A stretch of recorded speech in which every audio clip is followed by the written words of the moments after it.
Hai să vă vând un pont. Mașinile se vând pe ploaie și se cumpără pe soare. Mașina de astăzi nu e de vânzare, nu o vând eu, dar costă 40.000 de euro. Carportul ăsta însă de deasupra este o fracție din prețul mașinii, dar îi produce benzină gratis, curent.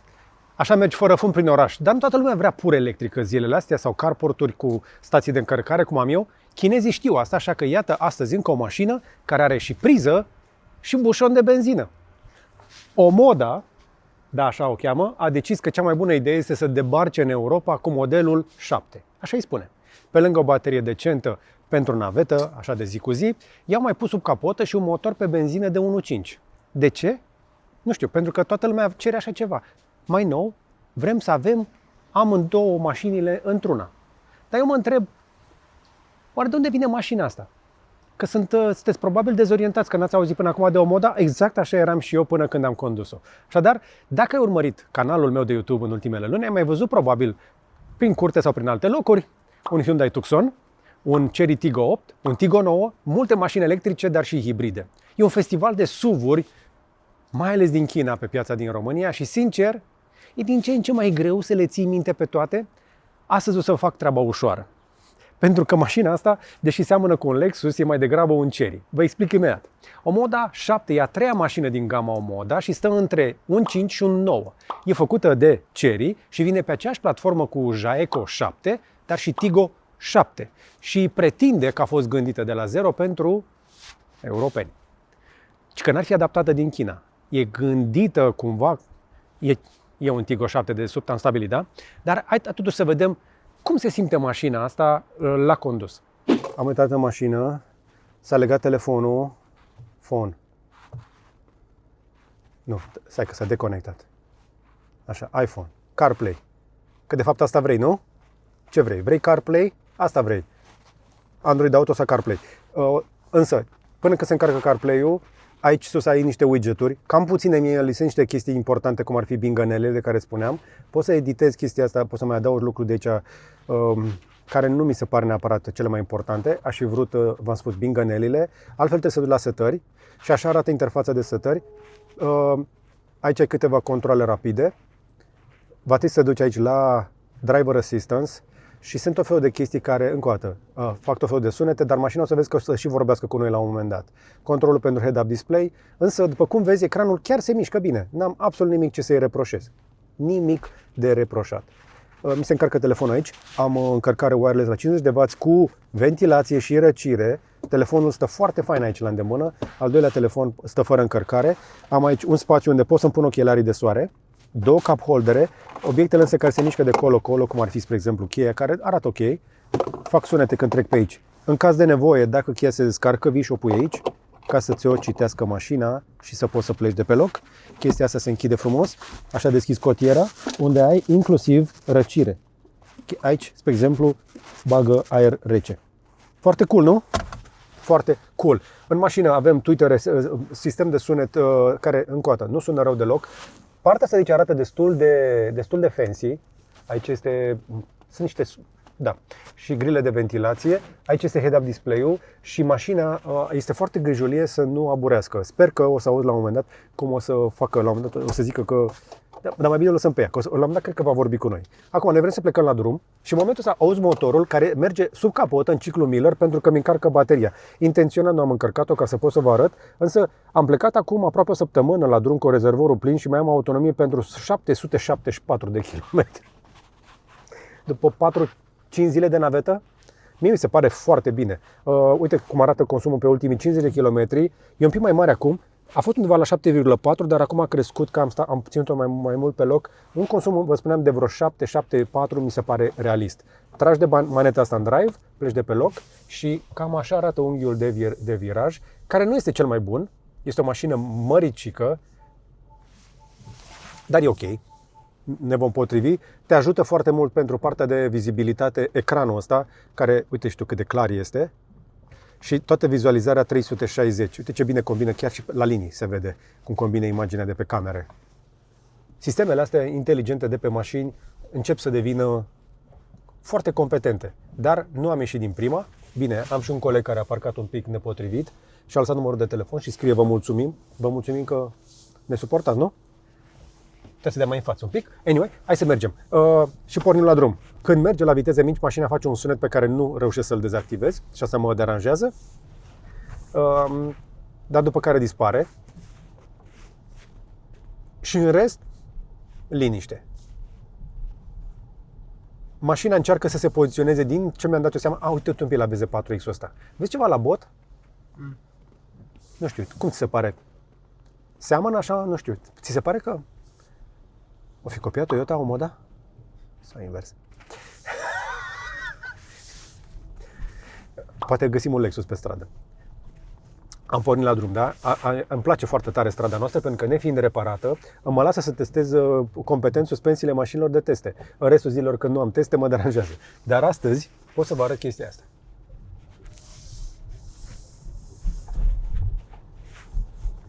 Ce ziceam? Suspensiile sunt setate soft. And I like it. Mașinile de felul ăsta, chiar dacă arată așa mai futurist, asta este o chestie de experiență personală pe care am mai văzut-o la mașini în ultimii ani. Cu cât arată mai futurist, cu atât e mai soft. Ai observat?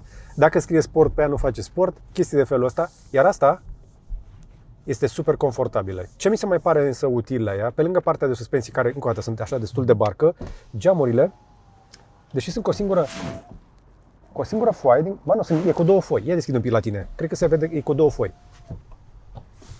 Da. Geamul este foarte bine insonorizat. La capitolul ăsta nu au făcut rabat. Este o chestie pe care de obicei o găsești pe mașini mai premium. Surprinzător pe BMW X3 nu aveau. Deși și acolo insonorizarea era bună pentru că avea și noise cancelling. Asta a rezolvat-o pasiv. Este bine închegată, nu transferă sunete nici de la trenul de rulare, iar motorul aproape că nu se percepe. Uite pe colega. Da, uite, două Lexusuri pe stradă, doar că pe unul scrie Omoda. Hai să o vedem. Ia, unde se văd camerele? Ia uite, ăștia suntem noi. Uite, ăștia suntem noi.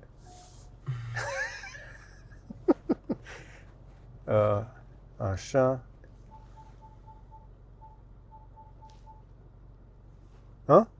O salutăm pe doamna din spate care a fost foarte amabilă și ne-a lăsat. Care erau șansele? Cred că e o chestie de karmă. S-a potrivit.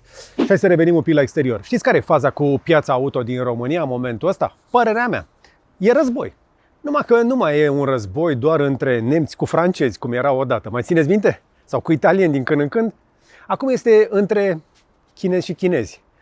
Românii mai contează ceva pe acolo, deși sunt francezi în spate. Geely Starray EMI s-a lansat acum câteva săptămâni, abia aștept să-l și conduc, cu un preț de vreo 30.000 de euro. Mai țineți minte că am testat aici BYD Sea-Lion 5 DMI, tot prin zona aia. Mai există un MG HS plug-in hybrid de la 36.500 și acum vine o Moda 7 și cere 39.990. Vedeți cum și-au făcut straturile între ei? Deci o Moda 7 este în momentul ăsta cea mai scumpă mașină chinezească plug-in hybrid din segmentul ăsta. Dar asta nu e neapărat un lucru rău. Dar trebuie să justifice, evident, fiecare euro în plus într-o perioadă în care cu toții ne uităm la teșcherea și vrem să scoatem maxim din banii noștri. Și exact asta vom verifica azi sub carportul nostru fotovoltaic de la Cavaleria Hub, de care ți-am mai zis mai devreme, produs de cei de la todome.ro și care face fix ce promite. Îți încarcă mașina gratis de la soare, în timp ce ți-o și protejează. Recomand. Colaborez cu ei. Link în descriere. Dar avem o întrebare legitimă. Dacă poți să-ți încarci mașina gratis, de ce ai mai vrea un motor pe benzină sub capotă? Răspunsul scurt e pentru că în România nu trăim tot sub un carport fotovoltaic solar. Corect? Corect. Răspunsul lung vine pe parcurs, pentru că după ce începi să-ți faci socotelile, să treci cu o mașină cu un pic de baterie și cu fotovoltaice, deja it's a no-brainer. Mă bucur tare mult că, era să zic că mă bucur, dar are și războiul un astfel de efect pervers, am putea spune, și că ar fi crescut foarte tare interesul la mașini electrice, cu cel puțin 40% în doar 2 săptămăni. Cred că până la urmă schimbarea vine cu forța, nu?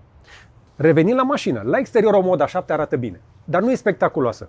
Nu e nici măcar controversată. V-am zis, mie mi se pare că seamănă cu un Lexus, însă partea din față are grila aia cu hexagoane mici care zicea cineva că seamănă cu un fagure pixelat. E drăguță?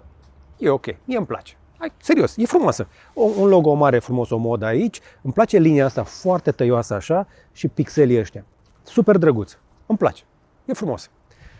Important e să nu o confunzi cu un Lexus RX mai mic. Da?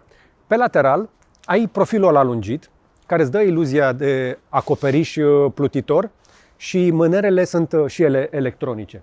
Mașina arată premium, dar te întrebi imediat cât or să reziste la minus 15 grade în ianuarie. S-au introdus, apropo, o legislație prin care toate mânerele astea trebuie să fie mecanice, pentru că au mai încercat niște producători să le facă digitale, electronice, trebuie să poți să tragi de ușa asta în caz de. Jantele de 20 de inci sunt însă standard. Arată bine, dar mai târziu o să vedem ce fac pe drumurile noastre.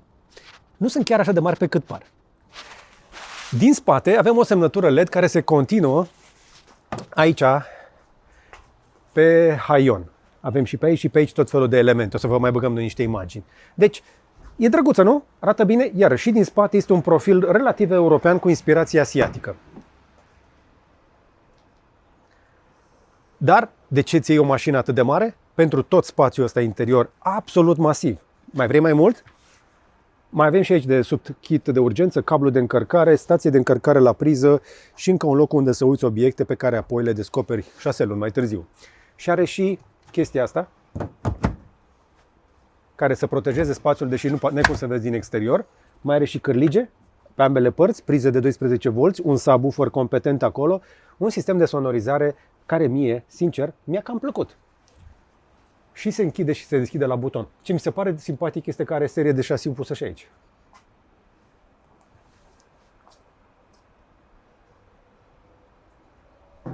Șapte secunde. Merge.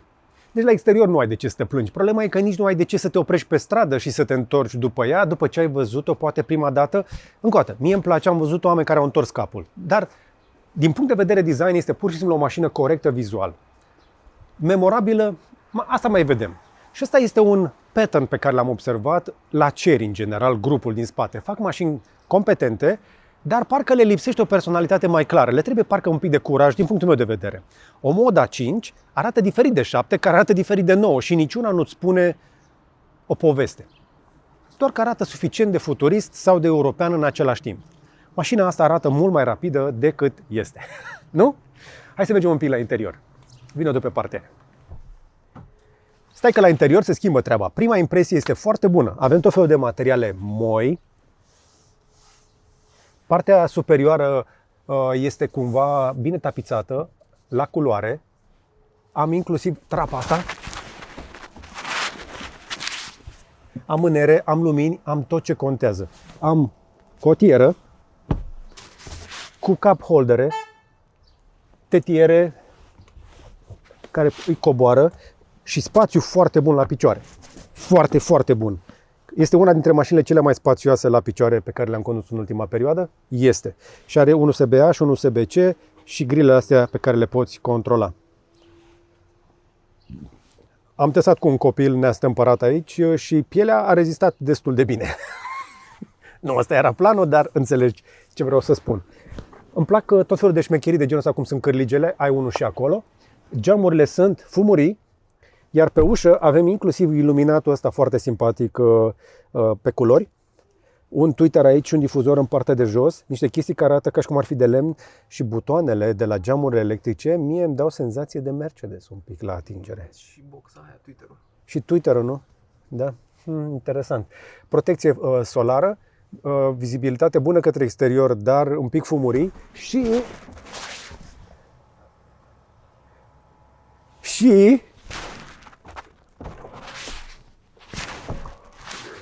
poți să o faci cabrio. O Moda cabrio SUV. Stai mă că se poate și mai mult.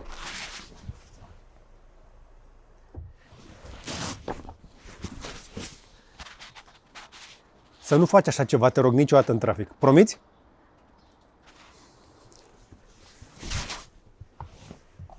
Hai să venim în față. Fii atent, nu te pregătește nimic pentru faza următoare. Ai văzut-o pe aia, nu? O știi? Aleluia, aleluia, aleluia, aleluia, aleluia. Cu 4 degete trebuie să dai. Îți trebuie un gimmick? Îți trebuie un gimmick. Normal că îți trebuie. Asta este o chestie pe care n-am mai văzut-o pe nicio mașină. Trebuia să apare și că și pe Zeekr, dar nu n-am prins noi la ultimul test, poate vedem la următoarele. Poți să faci asta toată ziua. Mi-ar fi plăcut totuși ca în poziția asta pasagerul să se poată uita la filme în timp ce eu conduc, că eu am și eu un ecran mic aici pe care am toate informațiile de care am nevoie. Cam ca la Cherry. Însă, în poziția asta, dacă tot ești la meniu acolo, o să mai vorbim un pic când o să o conducem, meniul suportă niște îmbunătățiri. Dar uite, hai să arăt o șmecherie. Dacă semnalizezi stânga, să zicem că s-a descărcat suficient de mult bateria și a trecut pe regenerare. Hai să zicem că vrem să plecăm de pe loc, semnalizez stânga și pentru că am nevoie de vizualizarea asta 360, nu-mi dădeam seama de ce trebuie să mă mut cu se mută ecranul la loc, vine ecranul înapoi la mine. Și dacă vrei să vezi mașina, uite și tu cum arată. Poți să o vezi din toate unghiurile, vizualizarea e foarte mișto, sau poți să tragi pur și simplu de cameră pe aici. Șmecher. Foarte șmecheră vizualizarea asta, foarte, foarte șmecheră. M-am jucat cu ea în toate unghiurile, reușește să facă trecerea de pe o cameră pe alta, pentru că imaginea e compusă de pe camerele de pe exterior foarte bine. Uite, spre exemplu, cum arată camera de pe lateral, acolo ești tu, asta e de pe spate, față. Cât de tare! Foarte, foarte tare vizualizarea asta. La interior avem așa, head-up display de serie. Avem un instrumentar digital aici de vreo 9 inch, se vede bine, dar fontul e mic în anumite zone, sincer. Și dacă ai volanul prea jos, mai tai un pic din ecran. Nu este ideal. Trebuie să-ți găsești poziția în mașină. Eu cam aici stau și cred că este în regulă. Numai că sunt și câteva lucruri ciudate. Scaunele sunt montate, vă ziceam, destul de sus. Practic, stai pe mașină, nu în mașină. Lorena, care nu e așa înaltă, spune că stă prea sus. Unora le va plăcea vizibilitatea, că vezi peste trafic, altora o să li se pare că sunt pe un scaun de bar. Și perna scaunului mi se pare un pic scurtă, dacă pui mâna, și cam plată. Putea să fie un pic mai moale. După 200 de kilometri o să simți un pic diferența față de un Tucson sau un Sportage, cum li se mai spune, care au scaune un pic mai conturate. Asta este un mic minus, dar suportul lateral mi se pare fain și combinația asta de piele perforată cu piele care ar semăna cu Alcantara ar fi ok. La capitolul confort interior și aici au făcut șmecherii de genul încălzire pe scaunele în față pe 3 trepte și ventilație pe scaunele din față, că de aia este perforată, dar numai pe scaunele din față. Hai să vorbim despre inima mașinii, pentru că aici o Moda 7 își joacă toată cartea. Da, sub capotă nu există un franc unde să poți să depozitezi chestii, ci este sistemul Super Hybrid, CHS-P în terminologia lor. Asta este un motor pe benzină de 1,5 turbo care funcționează pe ciclul Miller. Deci e optimizat pentru eficiență, nu pentru performanță. Plus, undeva acolo, un motor electric de 204 cai. Împreună ar face undeva la 274 de cai putere și un cuplu decent de 365 de Nm. Bateria din mașină are 18,4 kWh, autonomia electrică realistă chiar este la 90 de km în ciclu WLTP. Deci v-am zis că e mașină de navetă pe baterie toată ziua și ajunge la motorul ăsta care să mai facă mai ales curent, nu tracțiune, dar ajută și acolo. Și aici e punctul foarte real al mașinii. 90 de km electrici înseamnă că pentru majoritatea oamenilor din jurul marilor orașe, drumul până la muncă, la școală și înapoi se face pe curent, fără nicio picătură de benzină din aia scumpă, valoroasă, pe care poți să o pui într-o sticluță de parfum să te dai cu ea să te duci la chef. Tucson PHEV, 62 de km, MG-HS cam la fel. Doar Geely Starray cu bateria mare de 30 de kWh se duce în zona asta de range. Deci, dacă ai unde să o încarci acasă sau la birou, recomand, și am testat-o fix sub un carport solar care produce curent gratis. M-ați auzit zicând asta deja de 3 ori? Practic ajungi să mergi gratis zilnic. Că de aia l-am făcut. Nu? Că de fapt asta este întrebarea cu care am început acest test. Dacă poți merge electric zilnic, de ce ai nevoie de motorul pe benzină? Simplu. Pentru că vii, poate, nu știu, din Ploiești și vrei să mergi poate la Sibiu într-o sâmbătă și dacă nu vrei să stai la niciun încărcător, nu vrei să știi că există plug-share sau stații în nicăieri în țara asta. Și cu rezervorul de 70 de litri plin, plus bateria încărcată, o Moda zice că faci 1200 de kilometri. Nu-ți vine să crezi așa ceva. Numai că 1200 de kilometri este un număr WLTP. La fel cum 2,3 litri la sută este un număr WLTP. Adică e real doar dacă faci 90 de km electric întâi și apoi 10 km pe benzină. Cine face chestia asta? Tu ai făcut așa ceva? Da, dacă faci naveta 100 de km în fiecare zi și ajungi să descarci bateria. Consumul real însă, cu bateria descărcată, pe un drum mix, să zicem autostradă plus oraș, e undeva pe la, experiența mea, real, 7%. 7,5% cu aer condiționat navetă în aglomerație. Care tot e ok pentru un SUV de 274 de cai. Dar, că le facem pe bune, nu e 2,3 litri. Să nu ne mințim singuri cu cifrele astea de consum. Nici la Omoda, nici la Tucson, nici la nimeni. WLTP-ul la plug-in hybrid e o farsă statistică pe care întreaga industrie o joacă de ani de zile. Dar este adevărată în scenariul de luni până vineri, să zicem, da? Suntem realiști? Pentru că despre asta este vorba aici. Pentru asta pot să o recomand. Asta este problema cu plug-in hibridele. Sunt bune dacă știi exact la ce o să le folosești. Nu le lua doar pentru că s-ar putea să ai nevoie. Pentru drumurile alea rare, lungi, intră pe orice fel de site de rent-a-car și să vezi niște deal-uri foarte bune la o grămadă de mașini ieftine. Dar hai să mai mergem un pic să mai conducem totuși, ca să vă spun și câteva lucruri foarte bune. Și acum, hai să plecăm de pe loc. A derapat de vreo 3 ori. Avem anvelope de vară, toată tracțiunea este pe față, mașina este un pic moale și are cuplu, v-am spus, vreo 360 și ceva de newtoni. Și asta face ca mașina, atunci când pleacă de pe loc, să fie un pic overpowered, adică are prea mult cuplu pe față. Nu e prea multă putere, este prea mult cuplu și nu apucă să-l pună jos. Și de-aia a intrat sistemul de control al tracțiunii de 3 ori. Nu se va întâmpla de obicei chestia asta, se va întâmpla încă o dată dacă asfaltul este umed și dacă este rece și dacă anvelopele sunt și ele reci. Dar afară, în momentul ăsta, cred că sunt undeva la vreo... Nu, arată 15, dar eu n-aș zice că sunt chiar 15, dar 12 cred că sunt. Asfaltul așadar este rece și este umed.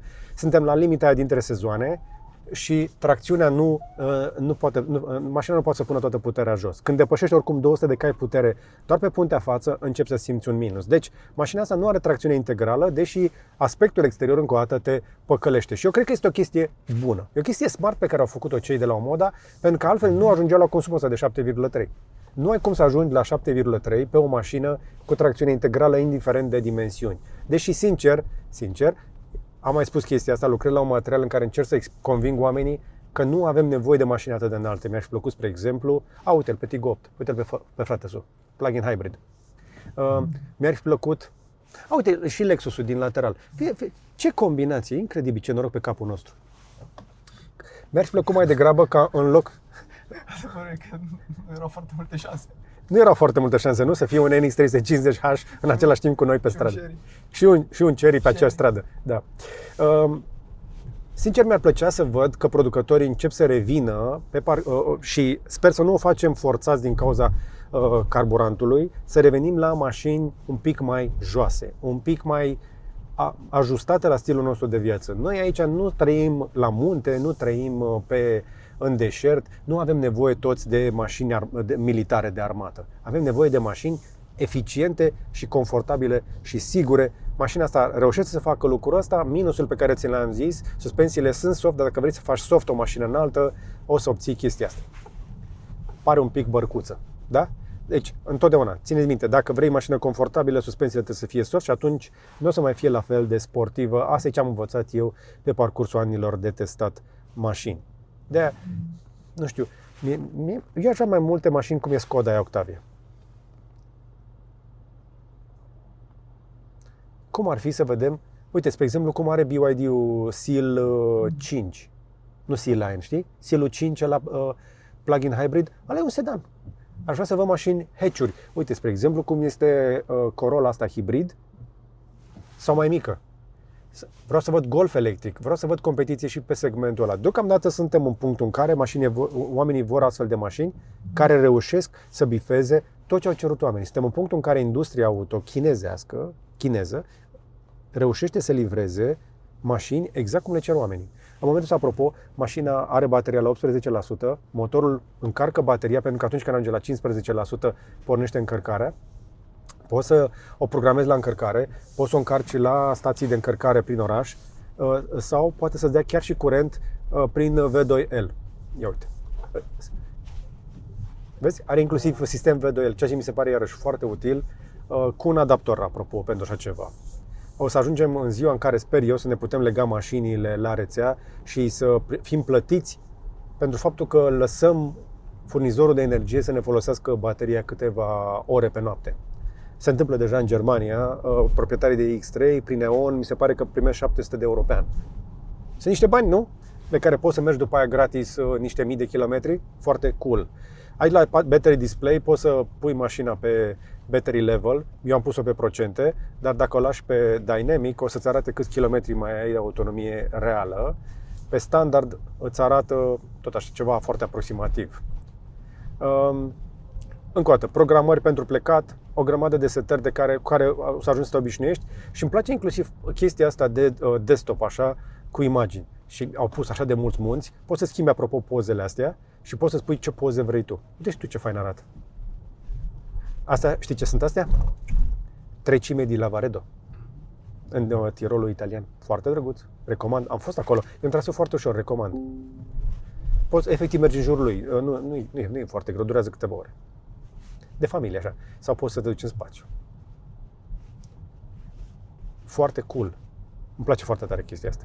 Și încă o dată, poți să o personalizezi. Mașina te lasă să îți pui ce vrei tu aici, cu pozele tale, dar în rest, nu ar mai fi lucruri extraordinare de spus. Îmi place luminozitatea mașinii, îmi place insonorizarea, îmi place că e confortabilă, îmi place trapa asta foarte mare, deși cred eu că trapa au adăugat-o în plus, astfel încât să îți crească percepția de premium.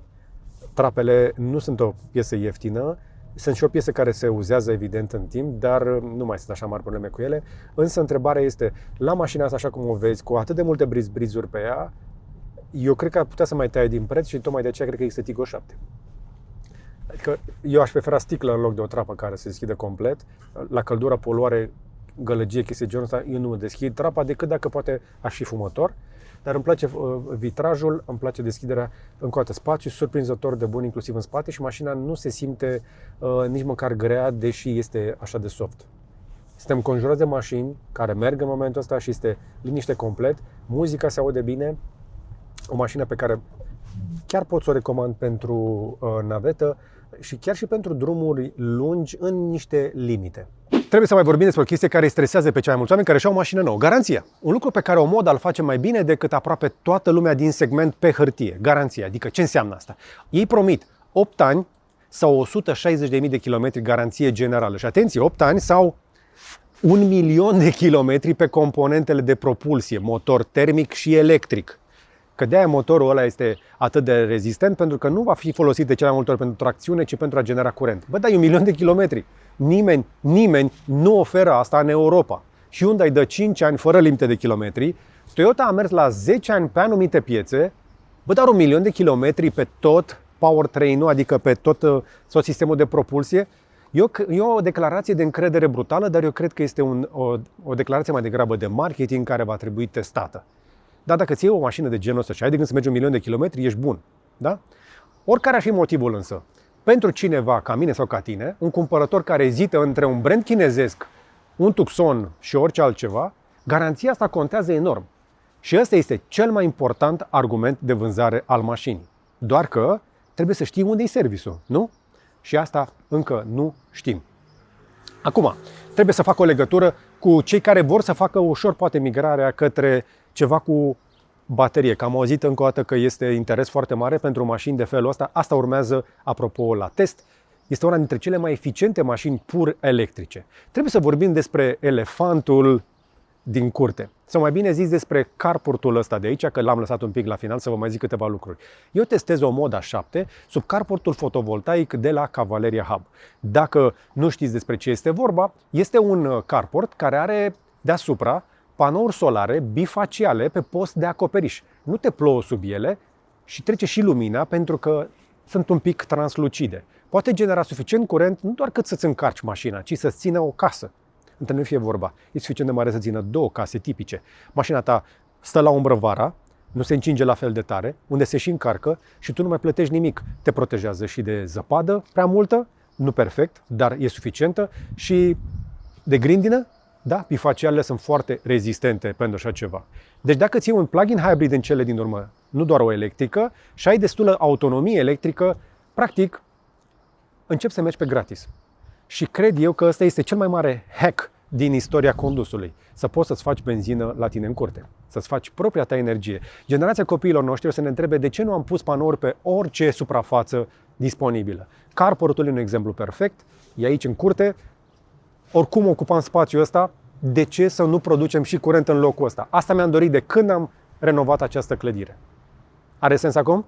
Se potrivește? Arată bine? Încă o dată, am o recomandare pentru cei de la todome.ro mai jos în descriere. Revin acum la mașina asta, da? Deci cu un plug-in hybrid ai 18 kWh de baterie de încărcat. Un carport cu niște panouri îl încarcă complet în câteva ore. Chiar și pe ploaie, apropo. Costul pe kilometru devine 0. Face asta însă mașina ideală? Plug-in hybrid-ul? Nu. Asta face însă o combinație dintre un carport sau panourile tale de pe casă cu un plug-in hybrid pentru contextul românesc de azi de navetă.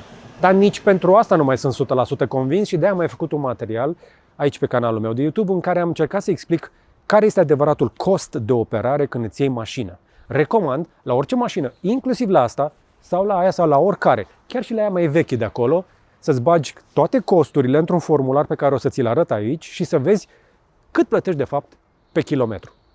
Așadar, e să punem totul pe masă. Onest, da?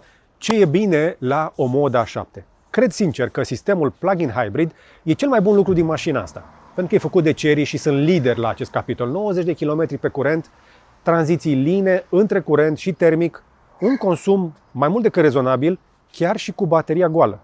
Dacă încarci regulat, e ca o mașină electrică confortabilă, o barcă de navetă. Interiorul mi se pare peste așteptări. Mergi pur și simplu și vezi undeva într-un showroom. Materiale, ecran mare, dotările de serie la prețul ăsta fix, apropo, în momentul ăsta lansării e la vreo 40.000 de euro. Ai tot ce găsești pe un Tucson sau Tiguan mai scumpe, cu 5 sau până la 10.000 de euro. Iar garanția aia de 8 ani, cu 1.000.000 de kilometri, mi se pare o declarație atât de puternică încât sunt sigur că forțează toată industria. Deci, risc zero pentru tine pe perioada utilizării. Spațiul, mai ales pe bancheta din spate, este printre cele mai bune. Se comportă ca un SUV mai mare. E o mașină de familie reală cu 540 de litri în portbagaj. Dar, hai să le spunem și pe alea negative. Condusul. Direcția nu prea are feedback, după cum ai văzut. Suspensia este un pic inconsistentă, cum mai zicem noi. Accelerația poate e un pic smucită. Nu e o mașină plăcută pe o șosea cu serpentine. E o mașină de navetă confortabilă pentru cineva care nu vrea să fie prea mult implicat în condus. Scaunele, ți-am zis, un pic prea sus, pernă prea scurtă, pe drum lung o să o simți. Infotainment-ul, ecranul ăla, da, e rapid, dar mi se pare un pic haotic. Prea multe meniuri, prea multe tapuri, prea multe sunete bingănel și cineva tot timpul vrea să vorbească cu tine. Mașina tot timpul vrea să spună ceva. Iar prețul la 40.000 e competitiv versus Tucson sau Tiguan, dar e cu 10.000 de euro peste un Geely Star Ray, care oferă aproape aceeași experiență, sau un BYD Sea-Lion 5, care e și mai ieftin, dar mi se pare că este și la propriu și la figurat.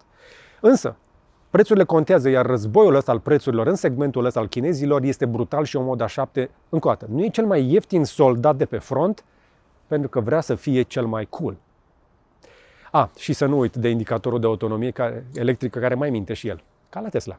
Când bateria se golește și mașina refuză să mai meargă electric, ecranul tot arată 15 km rămași. Acum e o protecție, ea încearcă să păstreze o rezervă. E enervant însă și un bug pe care Chery îl are pe toate modelele lor plug-in hybrid. O să vină la un moment dat probabil un update de soft prin care o să putem opri bingănelile alea și alte lucruri. Dar mașinile astea sunt deștepte, au calculatoare și devin din ce în ce mai bune. În anii trecuți, când mai vedeam câte o mașină chinezească cu astfel de infotainment, tot timpul aveau bug-uri, glitch-uri, se mai blocau. Asta nu s-a blocat. Trebuie să spun și chestia asta, da? Și cu asta mă apropii de final. Concluzie. O Moda 7 nu este cu siguranță cea mai ieftină mașină din segment. Se bate la preț cu Model 3-ul ăla de acolo. E ciudat, nu? Chinezii se bat la preț cu americanii sau între ei. Nu este cea mai distractivă la condus și nu este cea mai frumoasă. Dar este o mașină completă.